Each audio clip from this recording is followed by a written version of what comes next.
ফেরেশতারা তুমি আদমকে সিজদা করো, আদমকে কি করো? সিজদা করো। কারণ আমি মানুষকে আশরাফুল মাখলুকাত, সৃষ্টির সেরা, সৃষ্টির সবথেকে সম্মানিত আমি মানুষ। আমি মানুষকে সৃষ্টির সবথেকে সম্মান দান করেছি। সিজদা করো। ফেরেশতারা সবাই সিজদা করো। ফেরেশতাদের মাঝে এক লোক ছিল, তার নাম কি? ইবলিস। ইবলিস সিজদা করো। ইবলিসকে বলা হলো তুমি সিজদা করো।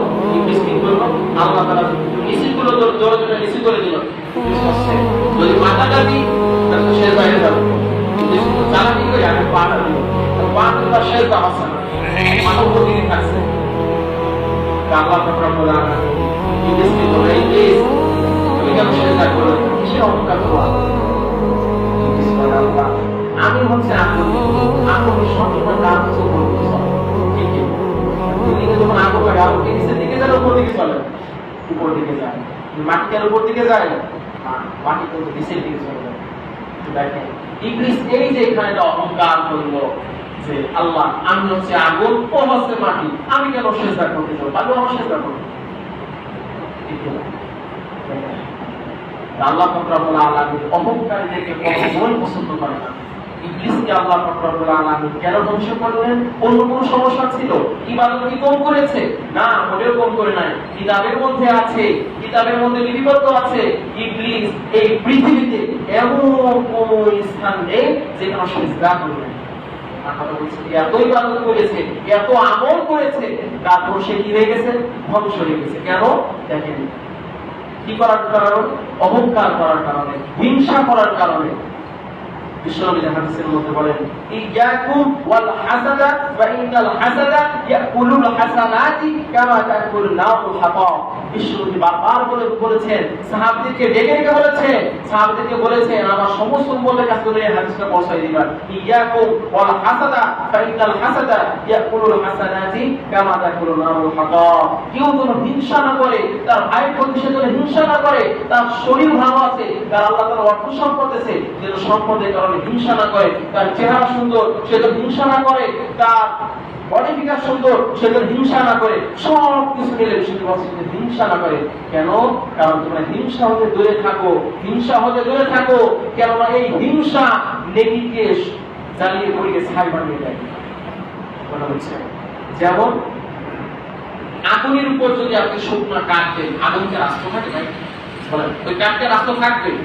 কাঠকে যেমন পুড়িয়ে জ্বালিয়ে পুড়িয়ে ছাই করে দেবে, ঠিক আপনার আমল নামা যা আছে এই হিংসা সবকিছু ওই শুকনা কাঠের মতো জ্বালিয়ে পুড়িয়ে ছাই করে দেবে।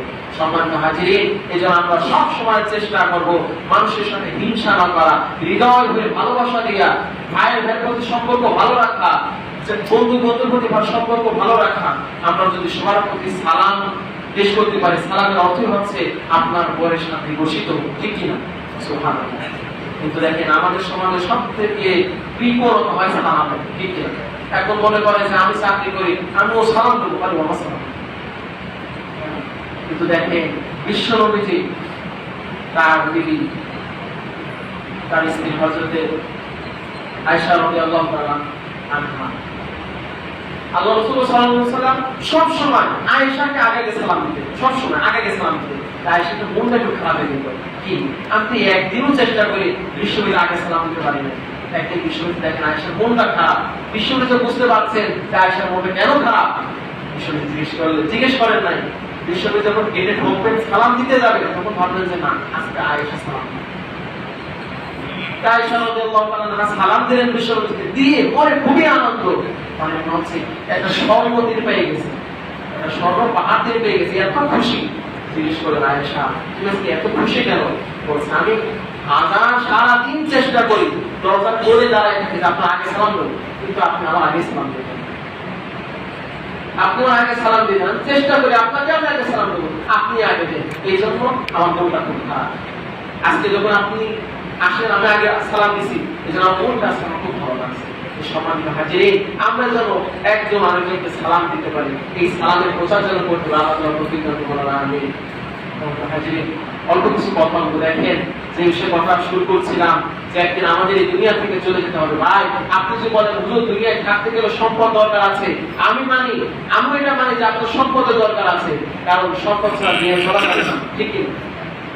সম্পদ ছাড়া ভালো কাজও করা যায় না। কারণ এক জায়গায় তোমার বল যে একটা এলাকা পুরোপুরি ছাই হয়ে গেছে, আমাদের সম্পদ বাকি কি দান করবা, কিভাবে সাহায্য করবো? সাহায্য করার মুখে পাচ্ছে কি নাই? তাহলে এর জন্য অবশ্যই সম্পদের দরকার আছে।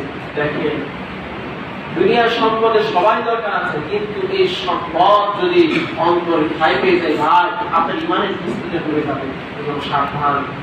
দেখেন দুনিয়া একটা জগৎ, এরপরে আছে কবরের জগৎ, এরপরে কিয়ামতের দিবস।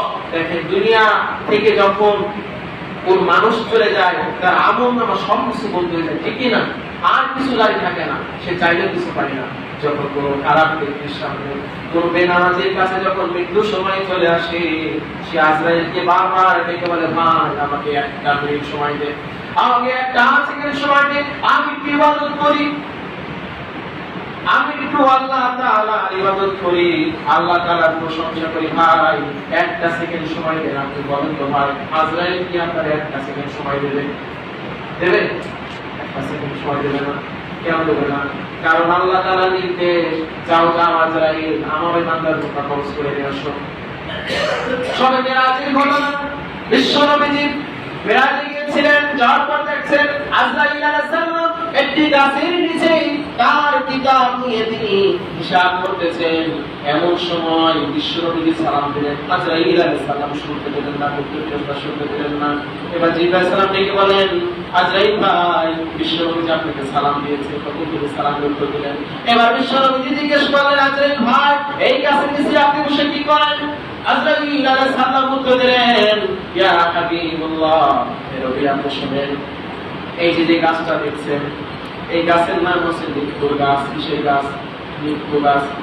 এই গাছের পাতায় পাতায় আপনার আদম সন্তানের নাম লেখা, তার বাবার নাম লেখা, দাদার নাম লেখা, তার পরিবার পরিজনের নাম লেখা। নবীজি এই গাছের পাতায় প্রতিটা আদম সন্তানের নাম লেখা। এই গাছটা এত বড়, সপ্তম আসমান উপরে চলে গিয়েছে। এই গাছের গোড়া এত নিচে চলে গিয়েছে, সপ্তম জমিনের নিচে চলে গিয়েছে।